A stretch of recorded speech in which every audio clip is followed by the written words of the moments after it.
Hello friends, welcome to my channel UPPCS with Chauhan. तो दोस्तों, मेरा नाम है कीरत चौहान और एक बार फिर से हम क्या कर रहे हैं गाइस, यहाँ पे घटना चक्र 2021 की सीरीज लाए हैं। तो गाइस इसमें हम वही है, भारत का भूगोल चल रहा है और चैप्टर नंबर 2 चल रहा है भौतिक विभाजन, जिसका पार्ट 8 करेंगे हम, जो कि है पठार। ठीक है, चलिए दोस्तों, अब क्या है, टाइम को वेस्ट नहीं करते हैं। अगर वीडियो आपको पसंद आती है तो लाइक कर दीजिएगा, चैनल सब्सक्राइब नहीं किया है तो चैनल को भी सब्सक्राइब कर दीजिएगा दोस्तों। हालांकि आपका सपोर्ट मिलता जा रहा है, दिखता रहता है गाइस, सब्सक्राइबर बढ़ रहे हैं तो थोड़ा अच्छा लगता है, व्यूज़ बढ़ रहे हैं, सब्सक्राइबर बढ़ रहे हैं तो अच्छा लगता है। चलिए दोस्तों, यहाँ पे अब ये जो है अपनी बातें करते हैं ख़त्म और स्टार्ट करते हैं हम चैप्टर को, जो कि ये क्या है गाइस, पठार। तो यहाँ पे पठार की अगर हम बात करें तो आप कहाँ पहुँचेंगे। पठार अगर आपको देखना है तो आप पहुँचिए नीचे, प्रायद्वीपीय भारत में पहुंच जाइए। प्रायद्वीपीय पठार आपको वहीं मिलेंगे। ठीक है, लिखा है प्रायद्वीपीय भारत चट्टानों की उत्पत्ति लगभग कितनी 3600 मिलियन यानी कि 3600 मिलियन वर्ष पूर्व हुई थी। ठीक है, तो ये काफ़ी पुरानी बात है गाइस।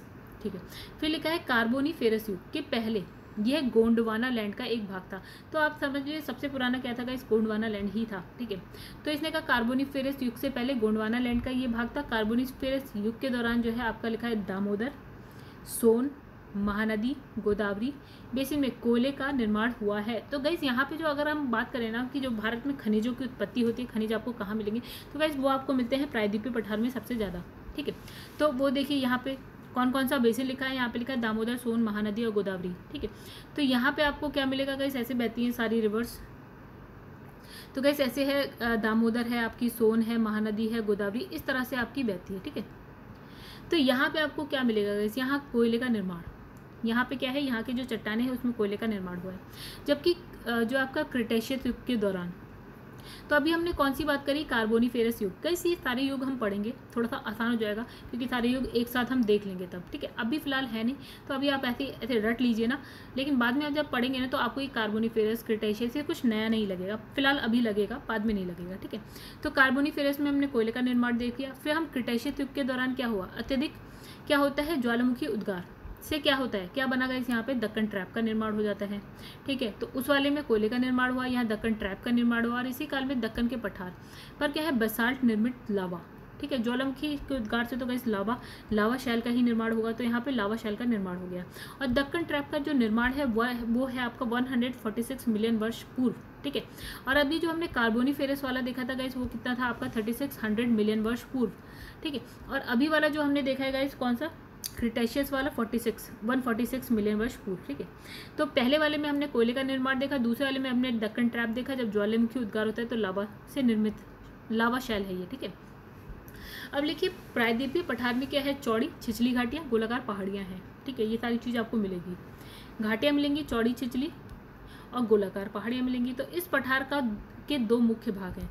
तो गाइस कौन से दो मुख्य भाग, एक तो है मध्य उच्च भूमि, दूसरा है आपका दक्कन का पठार। ठीक है, तो नर्मदा नदी के उत्तर की अगर बात करें तो वहाँ पे मालवा पठार के अधिकतर भाग में क्या है, मध्य उच्च भूमि है। आइए हम एक बार मैप बनाते हैं थोड़ा सा।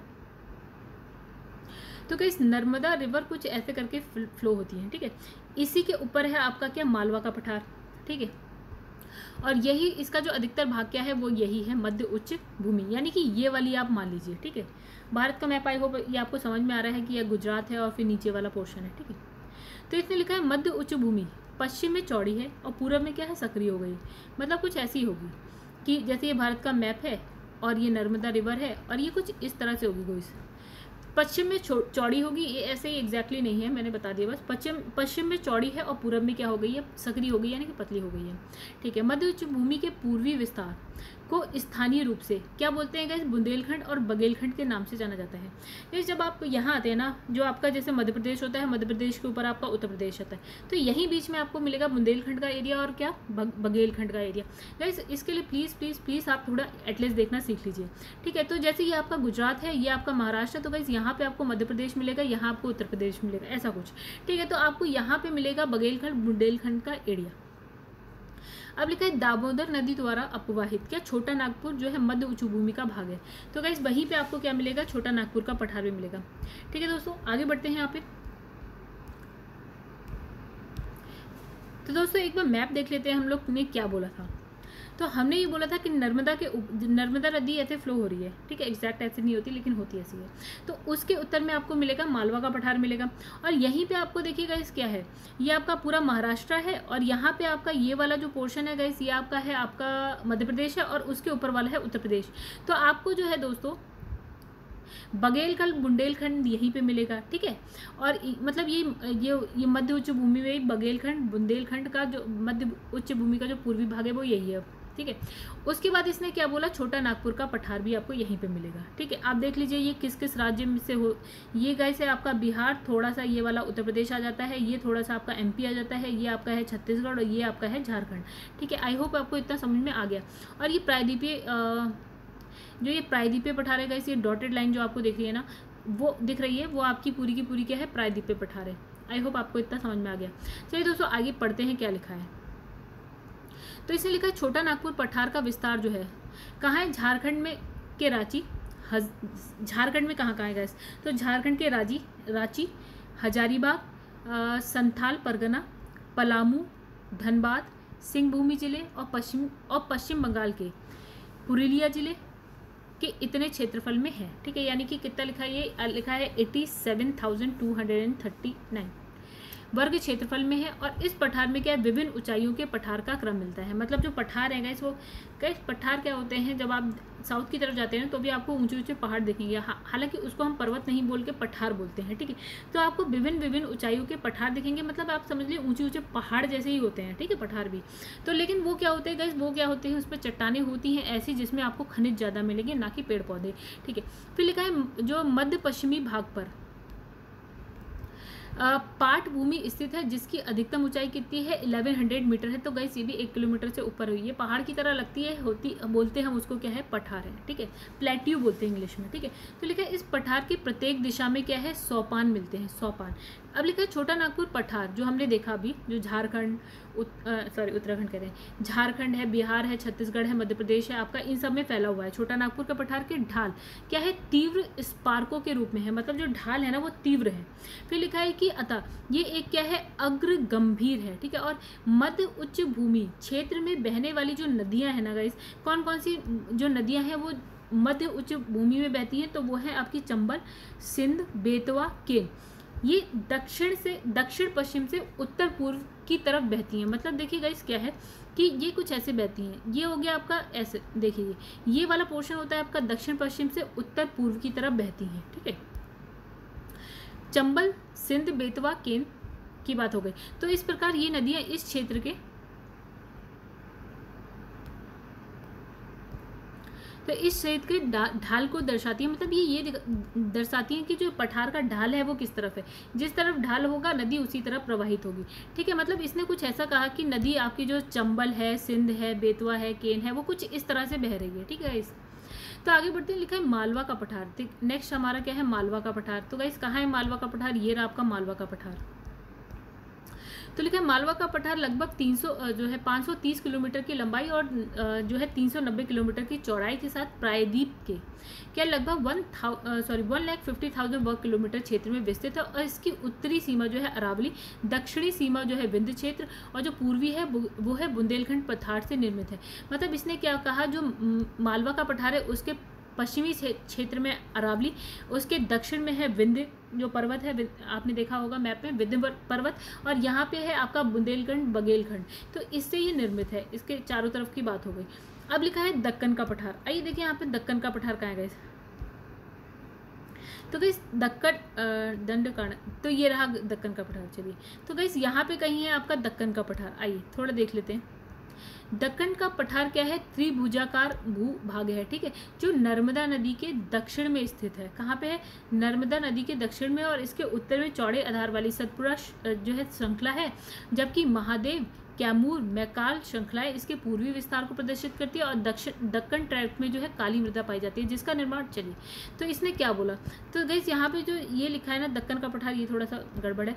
तो गाइस ये कुछ ऐसे है, देखिए यहाँ से नर्मदा बह रही है, तो नर्मदा के दक्षिण में इसने बोला। और यहीं पे देखिए आपकी कौन कौन से लिखा है, पर्वत, मतलब यहाँ समझते हैं कि आपकी नर्मदा रिवर ऐसे फ्लो हो रही है, तो उसके दक्षिण में आपको मान लीजिए पठार मिल रहा है, ठीक है। और इसके पूर्वी साइड में देखिए सतपुड़ा श्रृंखला, इसके उत्तर में गाइस क्या है, नर्मदा के दक्षिण में, इसके उत्तर में ये आपको सतपुड़ा मिलेगी। इस यहाँ पे महादेव, कैमूर और मैकाल भी मिलेंगे। महादेव, कैमूर, मैकाल श्रेणियाँ भी आपको मिल जाएंगी, जो कि इसका पूर्वी विस्तार है। कौन सा है गाइस?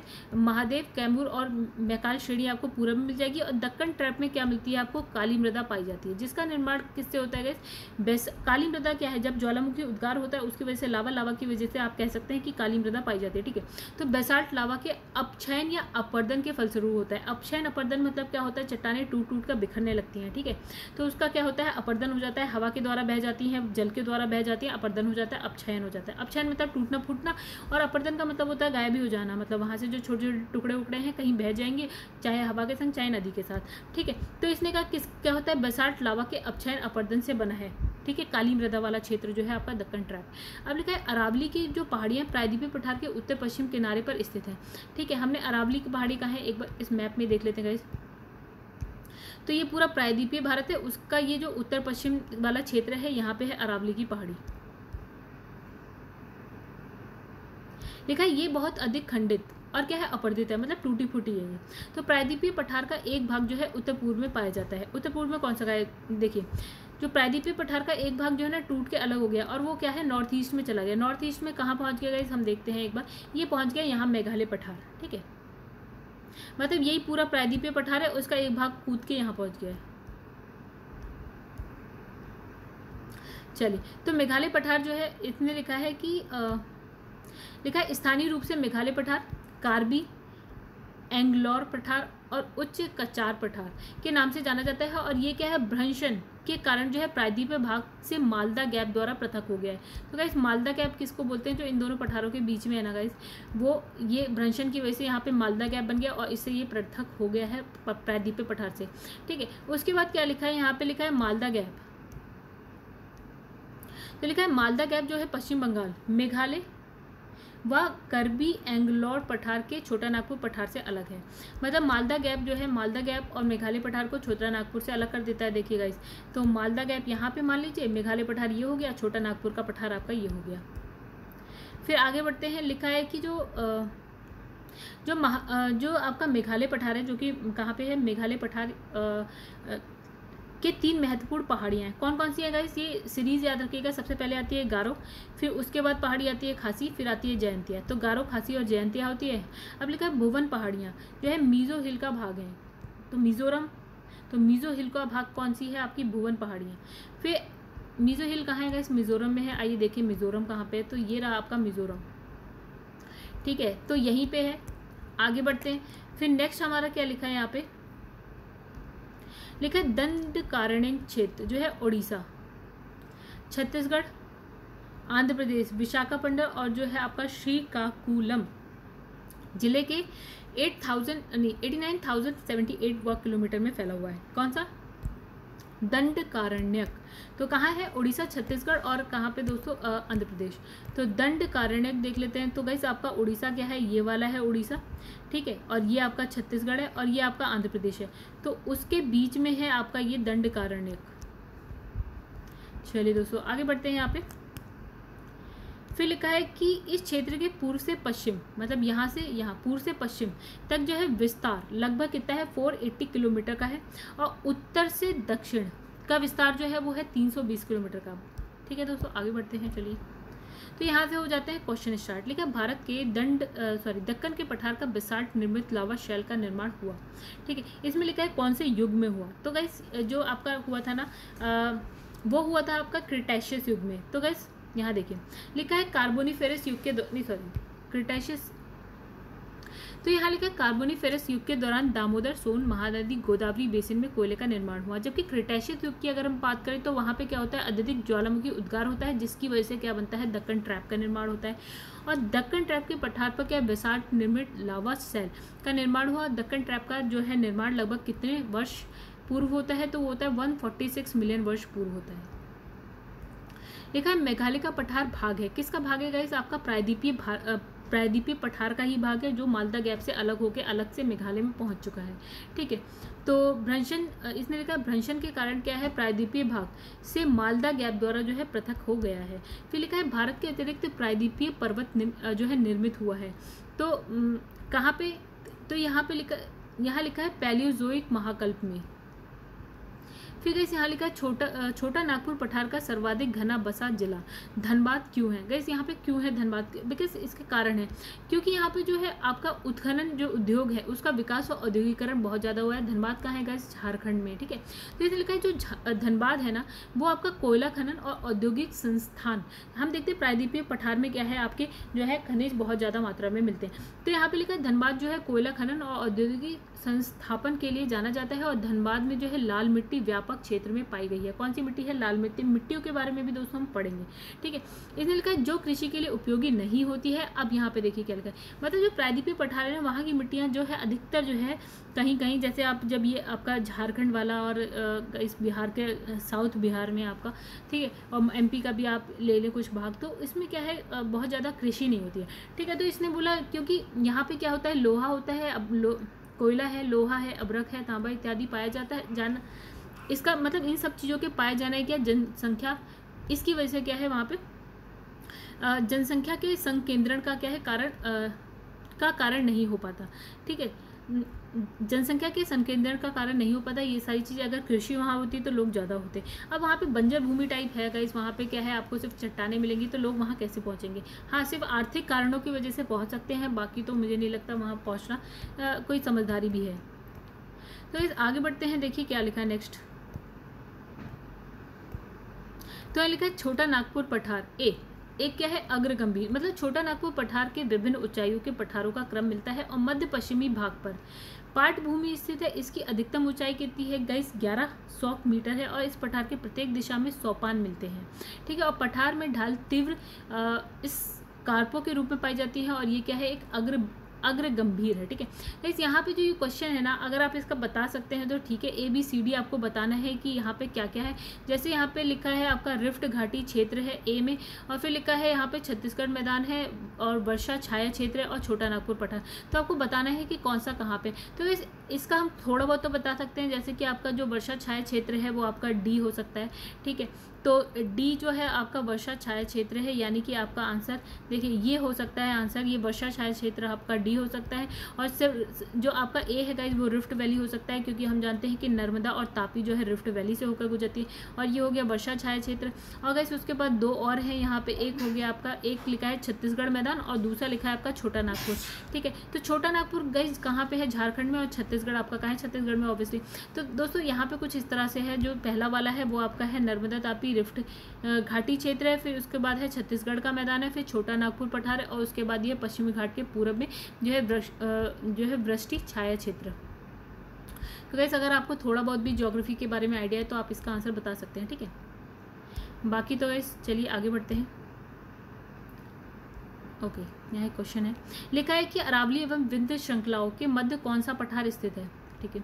तो गाइस यहाँ पे क्या है, मालवा का पठार होगा, ठीक है। कौन सा है, मालवा। जब हमने मालवा पढ़ा तो हमने कहा था यहाँ पे क्या है, अरावली है, यहाँ है विंध्य, यहाँ है बुंदेलखंड बघेलखंड, ठीक है। तो ये पढ़ना है आपका काम, तीनों मैंने बता दिया है। फिर इसमें लिखा है दंडकारण्य क्षेत्र अवस्थित है। तो गाइस ये हमने कहाँ देखा था, छत्तीसगढ़, उड़ीसा और आंध्र प्रदेश के बीच में देखा था, ठीक है। ये आप पढ़ लीजिएगा, वही चीज़ है। इसमें लिखा है दंडकारण्य भाग के किस भाग में स्थित है। तो भारत के किस भाग में, गाइस यहाँ पे देखिए ये छत्तीसगढ़ वाला जो पोर्शन है, छत्तीसगढ़ वाला गाइस कहाँ पे है, आपका मध्यवर्ती भाग है, ठीक है। आगे बढ़ते हैं, बिहार के निम्न हिस्सों में से कौन सा हिस्सा भूतात्विक दृष्टि से क्या है, अपेक्षाकृत पुराना है। तो लिखा है रोहतास पठार, फिर है उत्तर पश्चिम पहाड़ियाँ, फिर है खड़गपुर पहाड़ियाँ, और फिर लिखा है उत्तर गंगा मैदान। तो क्या उत्तर गंगा मैदान तो नहीं हो सकता, बाकी यहाँ पे लिखा है खड़गपुर पहाड़ियों का। देखते हैं क्या ये धारवाड़ क्रम की है, ठीक है। बिहार पीसीएस का क्वेश्चन है गाइस ये, ठीक है। धारवाड़, ये जो खड़गपुर पहाड़ियाँ हैं वो धारवाड़ क्रम की हैं, ये सारे भी हम पढ़ेंगे, दक्कन ट्रैप, धारवाड़, ये सारी चीज़ें पढ़ेंगे, आप टेंशन मत लीजिएगा। जबकि रोहतास पठार जो है विंध्य क्रम का है, और उसके बाद उत्तर पश्चिम पहाड़ियाँ जो है तृतीय क्रम की हैं, और उत्तर गंगा मैदान जो है नवीनतम है। गाइस यहाँ लिखा है निम्नलिखित में से कौन सा मेघालय पठार का अंश नहीं है। तो यहाँ लिखा है भुवन पहाड़ियाँ। तो कई भुवन देखिए, एक है मेघालय में क्या है, गारो खासी जयंतिया, और भुवन जो है आपका इसका पार्ट नहीं है। भुवन कहाँ है, मिजो हिल से है, ठीक है। आइए देखते हैं। तो लिखा है भुवन पहाड़ियाँ मिजो हिल का भाग है, मिजोरम मिजो हिल, ठीक है। पूर्वोत्तर जो हिमालय का अंग है, जबकि गारो खासी जयंतिया पहाड़ियाँ कहाँ है, मेघालय पठार से। तो दोस्तों यहाँ पे ये वाली वीडियो होती है खत्म।